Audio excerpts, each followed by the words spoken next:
The Forbidden's blueprint, the galaxy's greatest mistake. The Galactic Union made their decision 300 years ago. Humans were too volatile, too unpredictable, too dangerous to possess military-grade spacecraft. The Kesker Accords were signed in blood and bureaucracy, stating clearly that humanity would never design, manufacture, or command any vessel capable of offensive warfare. They gave Earth patrol boats, mining rigs, and transport shuttles. They told humanity to be grateful for the scraps. Helena Voss remembered the day she read those accords for the first time.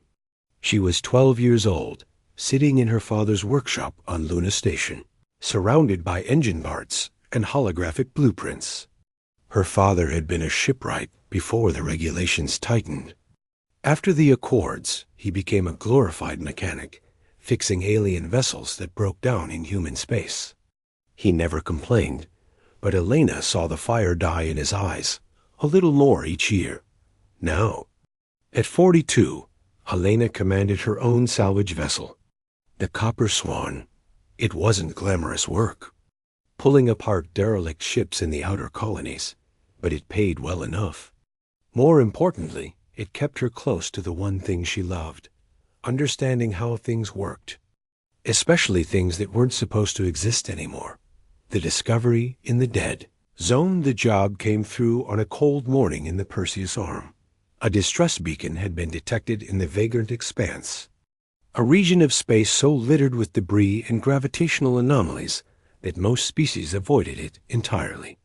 The contract offered triple the standard rate, which meant whoever posted it was either desperate or stupid. Elena took it anyway.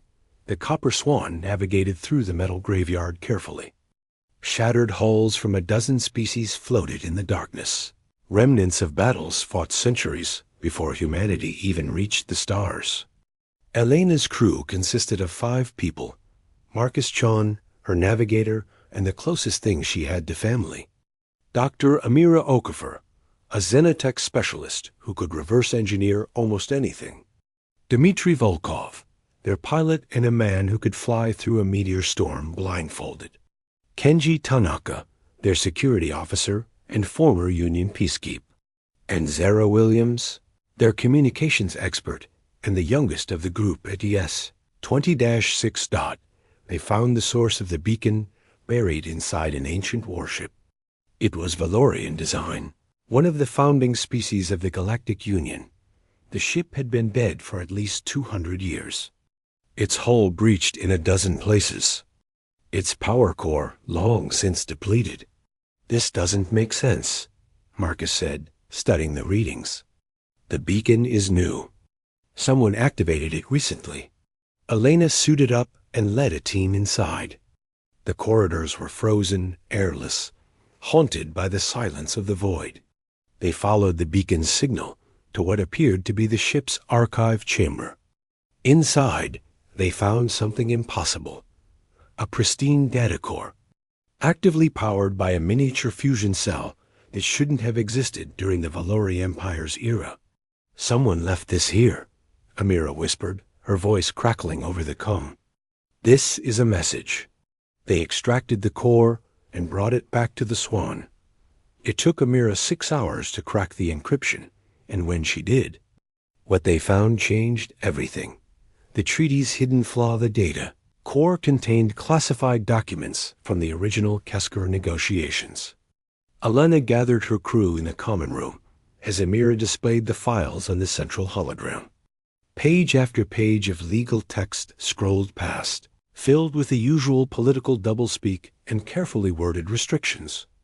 Then Amira highlighted a single paragraph buried in subsection 14. Clause 7. "Here," she said, her voice tight with excitement. "The ban specifically prohibits humans from building vessels of war using technology provided by, traded with, or derived from Galactic Union member species." Kenji frowned. "That's what we already knew." "Read it again," Amira insisted. "Technology derived from Union members." "But what about technology we develop independently? What about designs that predate first contact?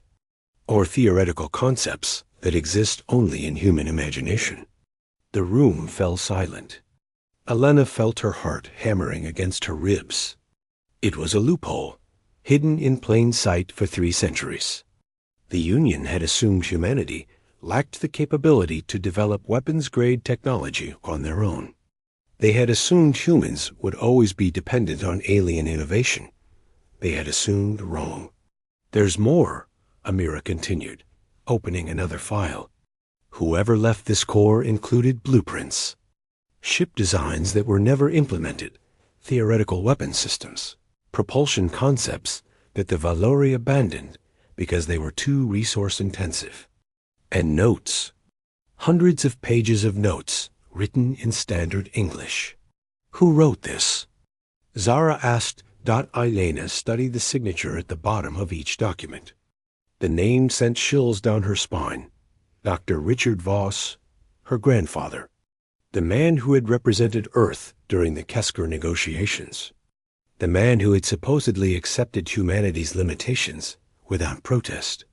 The man who had died 20 years ago, taking his secrets to the grave, except he hadn't. He had hidden them in the one place no one would think to look. In the wreckage of the war that birthed the treaty itself. New Haven Secret Elena made a decision that night. She didn't tell the crew immediately. Instead, she set a course for New Haven, a human colony in the frontier reach. It was one of the newest settlements, barely 50 years old. Established on a lifeless moon orbiting a gas giant far from Union oversight. Officially, it was a mining operation. Unofficially, it was where humans sent their most brilliant minds when they needed to work without Union. Observers watching over their shoulders. The journey took 2 weeks. During that time, Elena studied every file in her grandfather's archive. The man had been a genius, far ahead of his time. He had understood something fundamental about the negotiations. The Union wasn't trying to protect humanity from itself. They were protecting themselves from humanity. Because humans didn't think like other species. Where the Corinthians saw warfare as mathematical optimization, and the Valori saw it as political maneuvering, humans saw it as survival. Humans adapted. Humans improvised. Humans took the worst situations and found ways to turn them into advantages. And that terrified the Union, more than any weapon ever could. New Haven's governor, Administrator Sarah Chun, Marcus's aunt, met them at the landing platform. She was a stern woman in her 60s, with silver hair and eyes that missed nothing. Elena had met her twice before, both times on salvage business. This time was different. "I need to speak with your engineering council," Elena said without preamble. "I have something they need to see." Sarah studied her for a long moment, then nodded. "Follow me."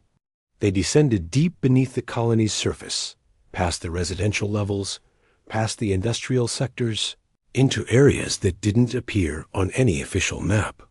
The elevator finally stopped at a level marked only with a number, -47. The doors opened onto something impossible.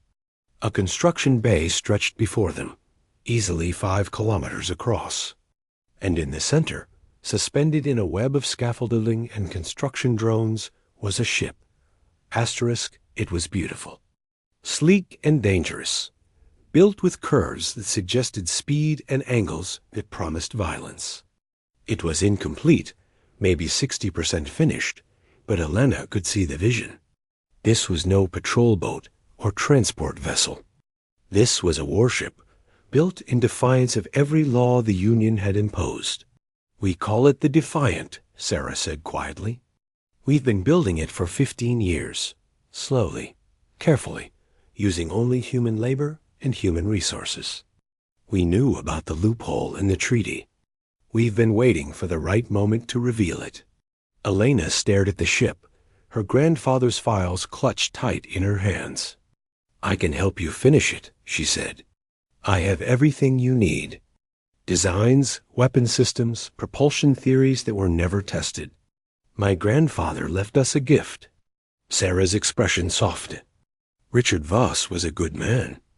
He used to visit New Haven in secret, back when we were just getting started. He told us that one day, someone would find what he left behind. He said it would be someone who understood why we needed to stand up. The Union won't allow this, Kenji warned. The moment they learn about the Defiant, they'll send everything they have to destroy it. Then we'd better finish building it first, Elena replied. The Corinthian shadows, they had 3 months. That was Elena's estimate for how long it would take to complete the Defiant using her grandfather's designs. 3 months before the Union's next inspection cycle brought observers to the frontier reach. 3 months to accomplish what should have taken years. The work was brutal. Elena's crew integrated with New Haven's engineers, and together they pushed the limits of human endurance. Sleep became a luxury measured in minutes. Meals were eaten at workstations. The Defiant consumed their lives completely. Elena coordinated the weapon systems installation. Her grandfather had designed something revolutionary. Directed plasma cannons that used magnetically contained fusion reactions to generate devastating bursts of energy. The technology was theoretically possible, but had never been successfully implemented because it required precision manufacturing beyond what most species could achieve. Humans, with their obsessive attention to detail and ability to work in impossible conditions, made it reality. Marcus and Dmitri worked on the propulsion system. Instead of the standard jump drives used by Union vessels, they installed a prototype phase-shift engine that could manipulate localized spacetime. It wouldn't just move the ship faster, it would allow the Defiant to exist slightly outside normal space, making it nearly impossible to track or target. Amira led the development of the ship's defensive systems, adaptive shielding that learned from incoming attacks, hull plating made from a carbon composite material that could redistribute kinetic energy, point defense systems that reacted faster than organic reflexes could manage. And at the heart of it all, Zara worked on something unprecedented, an artificial intelligence that didn't just calculate tactics, but understood the emotional component of warfare. They called it Ember, and it was designed to think like a human in combat, creative, intuitive, willing to take calculated risks that pure logic would reject. 2 months in, they had their first crisis. A Corinthian scout ship entered the system, transmitting standard survey protocols. New Haven went on alert. The Defiant was still in the construction bay, still weeks from completion. If the Corinthians discovered it, everything would be over. Sarah made the call. They powered down everything non-essential and sealed the lower levels. The colony presented itself as nothing more than a struggling mining operation, barely scraping by in the harsh frontier. The Corinthian vessel spent 6 hours in orbit, its sensors sweeping the moon's surface. Elena watched from the operations center, her hands clenched so tight her nails drew blood. The Corinthians were thorough. Their technology was advanced. If they looked deep enough, they would detect the construction bay's energy signature. Then something unexpected happened. The Corinthian ship's trajectory shifted. It accelerated away from New Haven at maximum burn, broadcasting an urgent distress call. Elena's team intercepted the transmission. Unknown vessels detected in the outer system. Multiple contacts. Hostile configuration. Who else is out here? Marcus demanded. The answer came 30 minutes later when New Haven's long-range sensors picked up a fleet. Not Corinthian. Not Union. These were Vorten Marauders, a species of raiders who operated outside galactic law. They were moving toward New Haven, and they weren't subtle about their intentions. Elena looked at Sarah. How long until the Defiant can fly? Fly. Maybe an hour. Fight? It's not ready. Half the systems haven't been tested. We don't even have a full crew trained. Then we train them now, Elena said. Because if those marauders reach this colony, thousands of people die. And the Defiant dies with them. Sarah's jaw tightened. Then she nodded. Get your people on board. I'll have my best personnel meet you there. We're going to war whether we're ready or not. Elena ran. Her crew was already moving, gathering equipment and heading for the construction bay. As she sprinted through the corridors, she thought about her grandfather, about the man who had spent decades preparing for this moment, even though he knew he wouldn't live to see it. The Defiant waited in the bay, incomplete but powerful. Its hull gleamed under the work lights, beautiful and deadly. This was humanity's answer to 3 centuries of being told they weren't capable. This was the moment everything changed. Elena climbed aboard and made her way to the bridge. The command chair was still wrapped in protective covering. She tore it away and sat down, feeling the ship respond to her presence. Systems came online one by one. Weapons, shields, propulsion, and at the core of it all, Ember awakened. "Captain Voss," the AI said, its voice carrying warmth and steel in equal measure. "I've been waiting for you. Shall we show them what humans can do?" Elena smiled. Outside, the Vorten marauders were approaching, confident in their superiority. They had no idea what was coming. None of them did, not the Raiders, not the Union, not the species that had spent 300 years keeping humanity caged. "Yes," Elena said. "Let's show them all." The Defiant rose from the construction bay, humanity's first true warship in 3 centuries, and flew toward its destiny.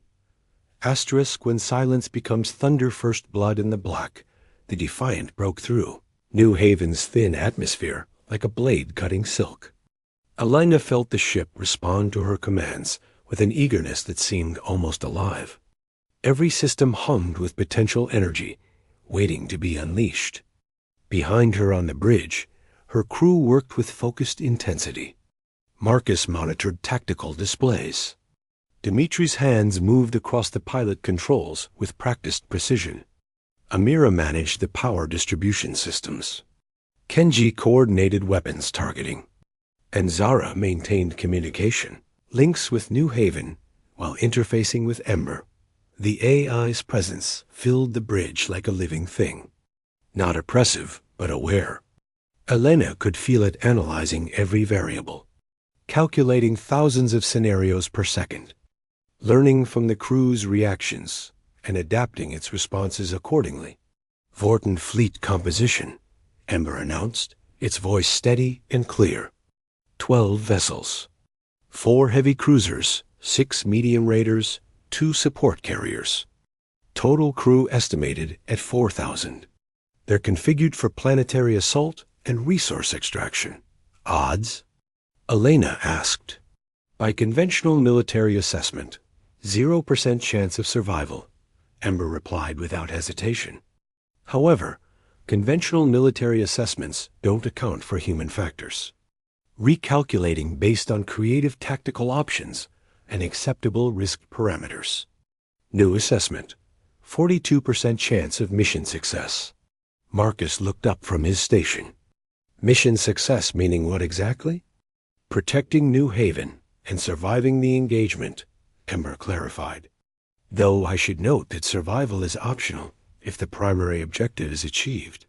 Humans have historically demonstrated willingness to sacrifice themselves for others. Let's try to avoid that option, Elena said dryly. Dimitri, bring us around. I want to put ourselves between the Vortens and the colony. Make us impossible to ignore. The Defiant arced through space with fluid grace. The phase shift engine that Marcus and Dimitri had installed didn't just propel the ship, it made reality uncertain around them. To the Vorten sensors, the Defiant would appear to flicker in and out of existence, its exact position constantly shifting by microseconds. It was enough to make targeting solutions nearly impossible to maintain. The Vorten fleet adjusted their approach. The lead cruiser broadcast a message in broken standard. Unknown vessel. Identify or be destroyed. This system under Vorten claim. Surrender resources or face consequences. Elena opened a channel.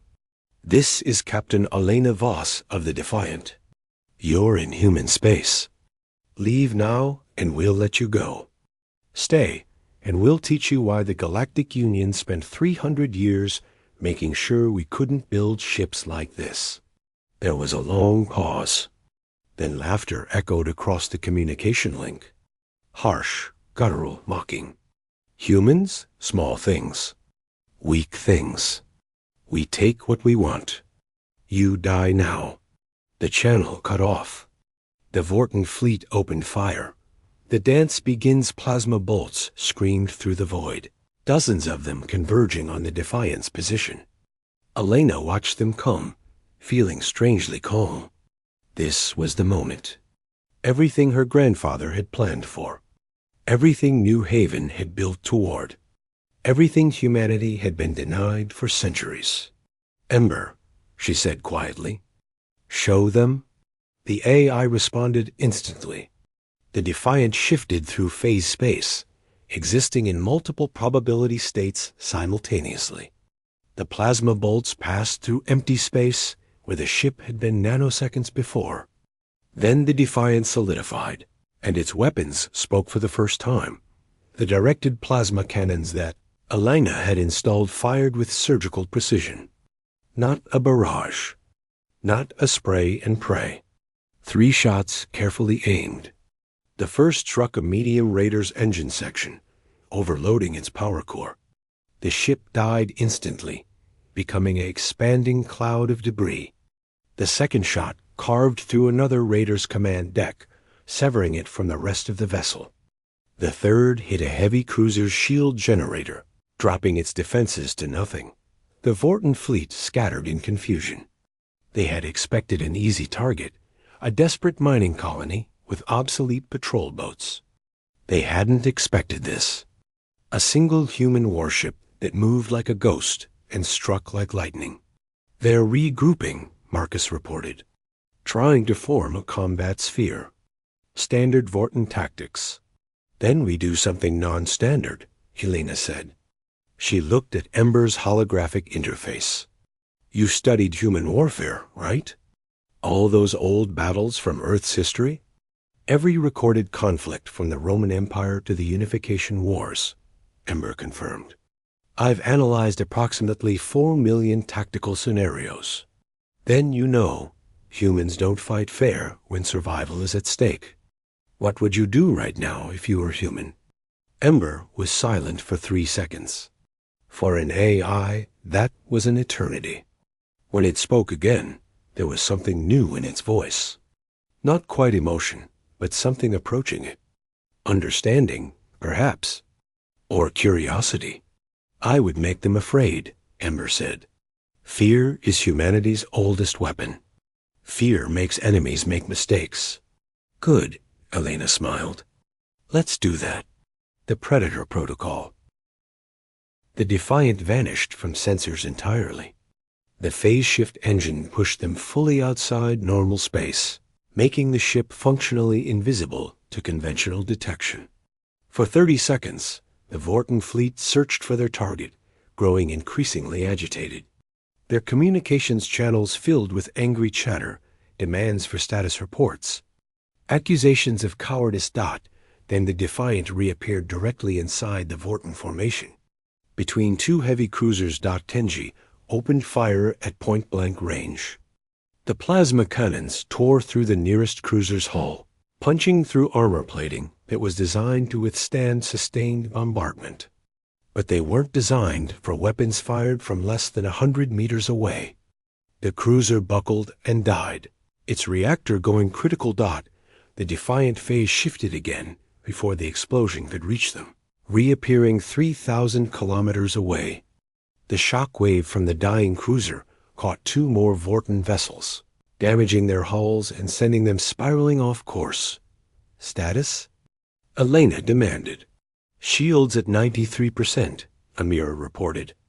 "Power core stable. Weapons recharging.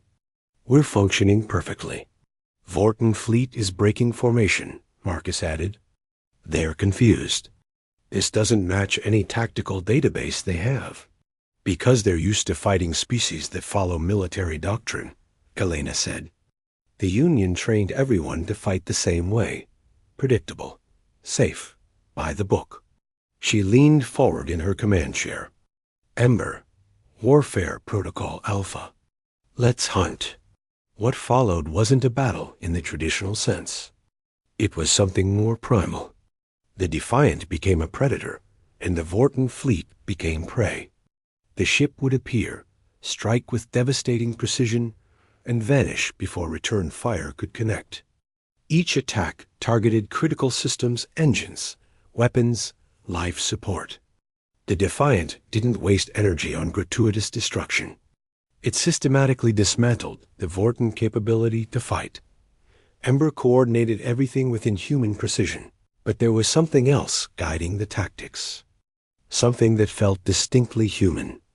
The AI had learned more than just battle strategy from studying human history. It had learned psychology. It understood that breaking an enemy's will was as important as breaking their ship's dot after 20 minutes. The Vorten fleet commander broadcast a message. The mocking tone was gone, replaced by something that might have been respect. Or fear. Human ship. We withdraw. This system is yours. Elena considered the offer. Part of her, the angry part that remembered 300 years of oppression, wanted to finish what they'd started. But another part, the part that made her human, recognized that mercy was also a weapon, one that might prove more useful in the long term. Agreed, she said. But understand this. Spread the word to every raider, every pirate, every species that thinks human space is easy pickings. We're not protected by the Union anymore. We protect ourselves now. And we're very, very good at it. The remaining Vorten vessels fled the system at maximum burn. Elena watched them go, feeling the tension drain from her shoulders. They'd done it. The Defiant's first engagement, and they'd won. Then Zara spoke up, her voice tight with worry.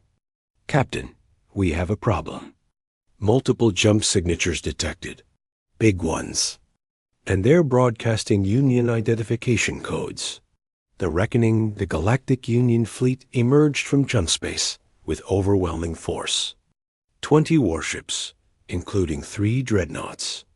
Enough firepower to reduce New Haven to molten slag. Enough force to send a message that would echo across human space. Defiance has consequences. Elena's crew stared at the tactical display in stunned silence. They'd survived the Vortens, but this was different. The Union had military discipline, advanced technology, and centuries of combat experience. The Defiant was still incomplete, its weapons depleted, its crew exhausted. They've been watching, Marcus said quietly. They must have had observers in the system. They waited until after the Vorten engagement to see what we were capable of. And now they'll destroy us, Kenji added grimly. They can't let this stand. Can't let other human colonies get ideas. Elena looked at Ember's holographic display. Options? Militarily? None that result in survival, the AI said. We're outgunned, outmanned, and low on resources. However, I detect an alternative approach. One that doesn't involve combat. I'm listening. The Union came here expecting to destroy a rogue warship and crush a rebellion. They came prepared for violence. But what if we don't give them that? What if we give them something they're not prepared for? Elena frowned. Which is? The truth. A communication request came through from the Union flagship. Elena accepted it, and a holographic figure materialized on the bridge. Admiral Kelthris, a Valori officer with silver skin and 4 arms, regarded her with cold eyes. Captain Voss, he said formally, you are in violation of the Kesker Accords. Power down your vessel immediately and prepare to be boarded. Resistance will result in the complete destruction of New Haven Colony and the execution of everyone involved in this treasonous act. Elena stood slowly, feeling the weight of history on her shoulders. This moment would define humanity's future. She could fight and die gloriously, becoming a martyr. Or she could do something harder, something that required more courage than warfare ever would, she could make them listen. "Admiral Kelthris," she said, her voice steady, "I'm transmitting a data packet to your ship. It contains the complete legal analysis of the Kesker Accords, specifically subsection 14, clause 7. I'm also including documentation proving that every component of the Defiant was developed independently using human innovation and theoretical designs that predate first contact. Nothing on this ship violates the treaty as written." The Admiral's expression didn't change, but Elena saw one of his hands twitch. "Uncertainty? Good. Furthermore," she continued, "I'm including footage of the Vorten engagement. 12 raider vessels attacked a human colony. Union space, according to your own territorial agreements. Your nearest patrol was 6 days away. We defended ourselves because no one else would. Because no one else could.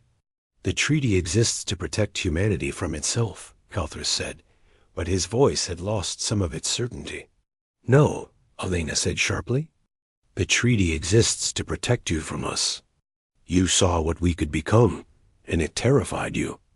So you caged us, called it protection, called it guidance. But all you did was delay the inevitable." She stepped closer to the holographic projection, her eyes blazing. "Humans adapt, Admiral. We innovate. We survive. You can destroy this ship. You can glass New Haven, but there are 1,000 human colonies across the frontier. 1 billion people who are tired of being told they're not good enough. How many ships do you think we can build before you find them all? How many loopholes do you think exist in treaties written by politicians who never imagine we actually read the fine print?" The bridge was silent. The Admiral stared at her, and Elena could see the calculations running behind his eyes. The political implications, the military costs, the reality that the galaxy had changed and no amount of force would put things back the way they were. "You're threatening the Union," Kelthris said quietly. "No," Elena replied. "I'm offering you a choice.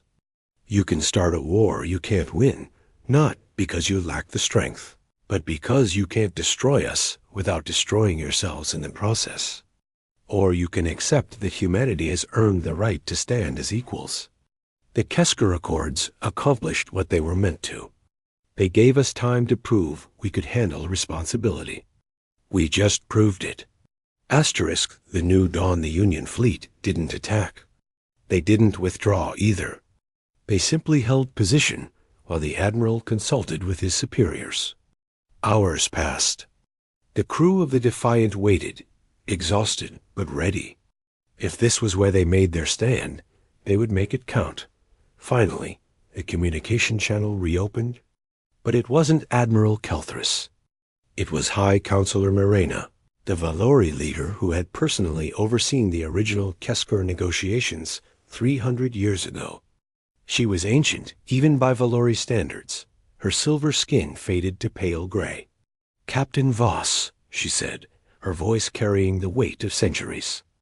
"I knew your grandfather. Richard Voss was a brilliant man, a frustrating man. He argued against the restrictions we placed on humanity. He said we were underestimating your species, that we were making a mistake we would regret." Elena said nothing, waiting. "He was right," Morena continued. "I've reviewed your data. The loophole exists.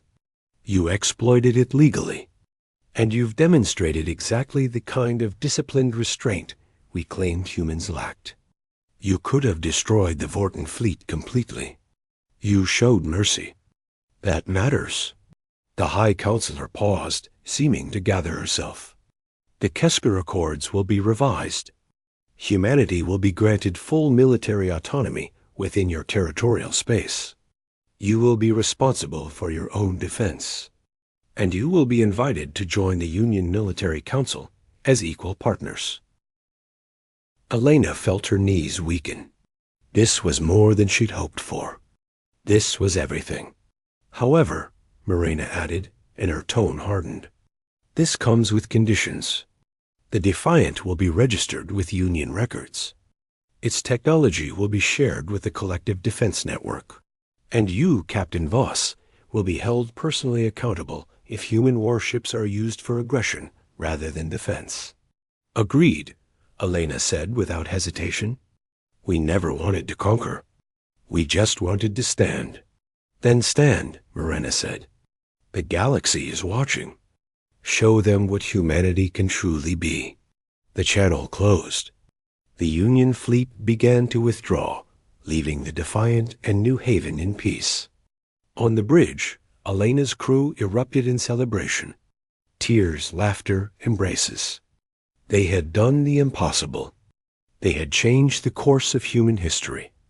Elena sat in her command chair, suddenly overwhelmed by exhaustion. Ember's holographic interface flickered to life beside her. Captain, the AI said softly, I've been analyzing the engagement and the diplomatic resolution. I believe I understand something now. What's that? Why humans are different. Other species see warfare as a tool, a means to an end. But humans see it as a last resort. You fight when you must, but you prefer to build, to create, to prove yourselves through achievement rather than destruction. Ember paused. I was designed to think like a human in combat. I believe I'm learning to think like a human in peace as well. Elena smiled, too tired to do much else. That's the real lesson, Ember. Anyone can destroy. It takes something special to build, and it takes something even more special to know when to do which. She looked out at the stars, thinking about her grandfather, about the man who had planted seeds 300 years ago, knowing he would never see them bloom, about all the humans who had lived under restrictions, never giving up hope that someday they would be free to reach their full potential. Zara, she said, send a message to Earth, to all the colonies. Tell them the Cusker Accords have been revised. Tell them humanity is free. As the message transmitted across the galaxy, Elena closed her eyes. The Defiant hummed around her, damaged but unbroken, incomplete but victorious. It was a fitting metaphor for humanity itself, always growing, always adapting, always reaching for something greater. They had been told it was impossible. That humans couldn't build warships. That they couldn't be trusted with military power. That they would always need someone else to protect them. Humanity had proven them wrong. Not with violence, but with ingenuity. Not with conquest, but with courage. They had built the impossible, and in doing so, they had built a future where they would never again be told what they couldn't achieve. The Defiant sailed home, carrying with it the hopes of billions. Behind it, the galaxy slowly accepted a new reality. Humanity had arrived, not as conquerors or supplicants, but as equals. And the universe would never be the same. In the end, they hadn't just built a warship. They had built proof. Proof that impossible was just another word for not yet. Proof that defiance, when wielded with wisdom, could change everything. Proof that sometimes the greatest weapon wasn't fire and steel, it was the refusal to accept limitations imposed by fear. The Defiant would fly for centuries to come, a symbol of what humanity could achieve when they refused to be caged.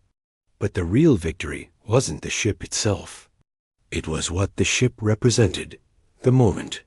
Humanity stopped asking for permission and started creating their own. Destiny. Admiral Kelthris watched from his flagship as the human vessel limped back toward New Haven. His tactical officer approached cautiously. Sir, should we have destroyed them? This sets a dangerous precedent. The Admiral was quiet for a long moment. Then he shook his head. No, the High Counselor was right. We kept humanity locked in a cage for 300 years, and all we did was make them stronger. They didn't break out through violence. They found the key we left behind and used it legally. That shows more discipline than most Union species possess. But what if other restricted species attempt the same thing? Then perhaps, Kelthris said slowly, They deserve the same chance. We've been so afraid of chaos that we've enforced stagnation. Maybe humanity is teaching us something we forgot. Growth requires risk. Progress requires trust. He turned away from the view screen. Log this engagement in full detail. Make sure it's studied at the Academy. Future officers need to understand that real strength isn't just about firepower. It's about knowing when not to use it. Back on New Haven, the celebrations continued through the night. Elena finally made her way to her quarters on the Defiant, every muscle aching, her mind buzzing with exhaustion and triumph. She found a message waiting on her private terminal. It was time-stamped 20 years ago, a delayed delivery protocol her grandfather had set up before his death. She opened it with trembling hands.